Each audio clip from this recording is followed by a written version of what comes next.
ಗೊತ್ತಿಲ್ಲದೆ ಇರೋ ಯಾರೋ ಅಪರಿಚಿತರು ಮಾಡುವಂಥ ಕಮೆಂಟ್ಸು ಮತ್ತೊಂದು ಎಲ್ಲ ನಮ್ಮ ಇಡೀ ದಿನನ ಅದು ಹಾಳು ಮಾಡಿಬಿಡುತ್ತೆ. ಸೊ ಆ ಅಪರಿಚಿತ ಸ್ನೇಹಗಳು ಅಥವಾ ಅಪರಿಚಿತರೊಂದಿಗೆ ವಾಗ್ವಾದಗಳು ಅಥವಾ ಅಪರಿಚಿತರೊಂದಿಗೆ ಅವರು ಜಗಳಗಳು ಇದು ಯಾವುದೂ ನಮ್ಮನ್ನು ಎಲ್ಗೂ ಕರ್ಕೊಂಡು ಹೋಗಲ್ಲ, ನಮ್ಮನ್ನು ಡಿಸ್ಟರ್ಬ್ ಮಾಡುತ್ತೆ ಅಷ್ಟೇ.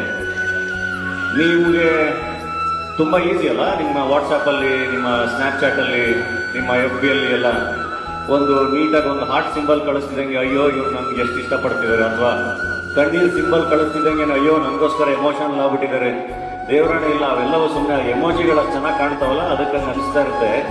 ಅದಂಗೆ ಇರಲ್ಲ. ಯಾವಾಗಲೂ ನಿಮ್ಮ ಸ್ನೇಹಿತರ ಜೊತೆ, ನಿಮ್ಮ ತಂದೆ ತಾಯಿ ಜೊತೆ, ನಿಮ್ಮೊಂದು ಸರ್ಕಲ್ ಇರುತ್ತಲ್ಲ, ಅಲ್ಲಿ ಸಿಗುವಂಥ ಭಾವನೆಗಳಿದೆಯಲ್ಲ ಅದಷ್ಟೇ ನಿಜ.